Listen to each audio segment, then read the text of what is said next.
Hey everyone, making an attempt to roll through Romans 8, 1 through 22. 19 through 22 is a tough stretch for me. I'm working on it, but I'm going to keep my Bible open just in case. So here we go, and I may stop a little bit as I roll along here. Romans 8, 1. There is therefore now no condemnation to those who are in Christ Jesus, who do not walk according to the flesh, but according to the Spirit. And if you think that through, just like we've talked about before, if there's therefore now no condemnation, that means you were formerly under condemnation. You're formerly under condemnation if you are in Christ Jesus and do not walk according to the flesh. If you are not in Christ Jesus and you still walk according to the flesh, you are still under condemnation. But there is therefore now no condemnation for those who are in Christ Jesus, who do not walk according to the flesh, but according to the Spirit. For the law of the Spirit of life has made me free from the law of sin and death. Wait a minute. Let's see. I'm having mental lapse here. For the law of the Spirit of life in Christ Jesus has made me free from the law of sin and death. For what the law could not do, because it was weak through the flesh, because our flesh is weak, we can't follow the law because we're corrupt and we're weak and we're nothing without Christ.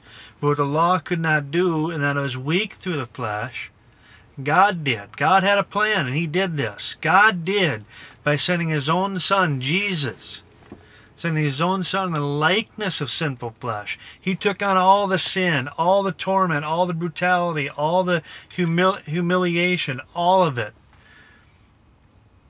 God did by sending His own Son in the likeness of sinful flesh. On account of sin, He condemned sin in the flesh. Why did He do that? Why did He do that? Send His own Son to face what He faced. Why?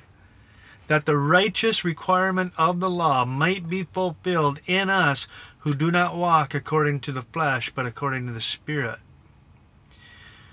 For those that live according to the flesh, if you still live in the flesh, for those that live according to the flesh, selfishly feeding your own selfish desires, me, for those that live according to the flesh set their minds on the things of the flesh. But those that live according to the Spirit, the things of the Spirit. For to be carnally minded, if you live according to the flesh and set your minds on the things of the flesh, you are carnally minded.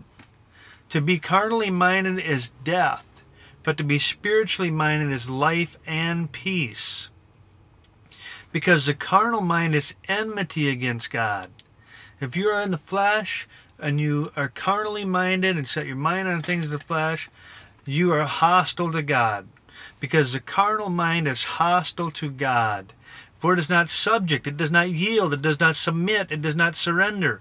For it is not subject to the law of God, nor indeed can be. So then, those who are in the flesh, what? Those who are in the flesh. I don't care if you say you're a Christian, if you're a professing Christian or not, those who are in the flesh cannot please God. But you are not in the flesh, but in the Spirit, if indeed the Spirit of God dwells in you. Now, if anyone does not have the Spirit of Christ, he is not His. You do not belong to Christ if the Christ is not in you. And if Christ is in you, the body is dead because of sin, but the Spirit is life because of righteousness. A call to obedience when you surrender your life to Christ.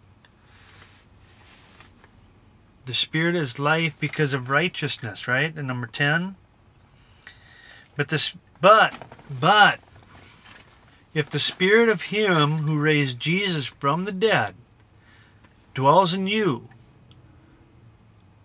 He that raised Christ from the dead will also give life to your mortal bodies. How? Through His Spirit who dwells in you. Therefore, brethren, we are debtors, not to the flesh, to live according to the flesh. Right? So what does that mean then? We are debtors to what? Righteousness. Romans 8:12 says, so then, therefore, brethren, we are debtors, not to the flesh, to live according to the flesh. For if you live according to the flesh,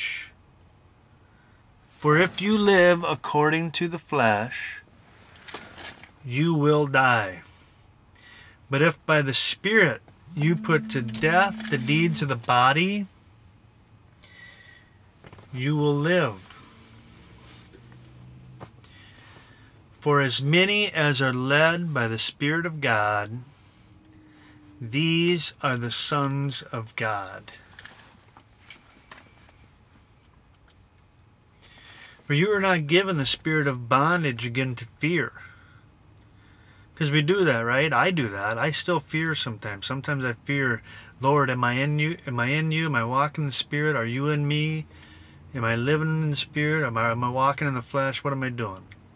It says, for you were not given the spirit of bondage again to fear, but you are given the spirit of adoption, by whom we cry out, Abba, Father, Daddy.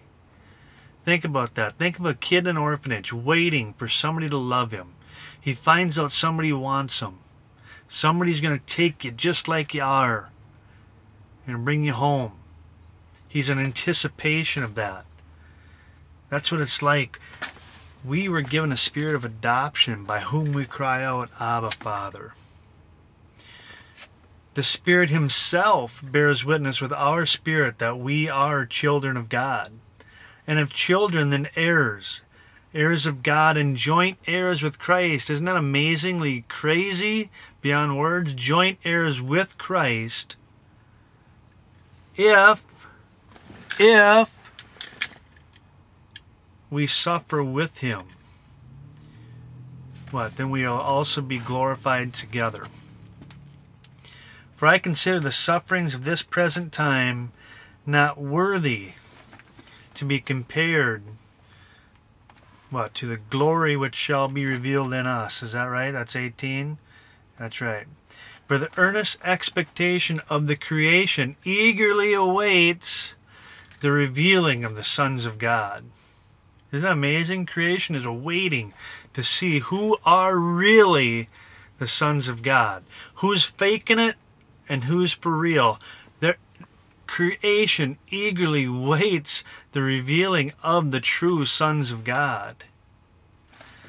19. No, that was 19. 20. For the creation was subject to futility, not willingly, but because of Him who subjected it in hope. For we know the whole creation groans and labors with birth pangs. For what? I forget. No,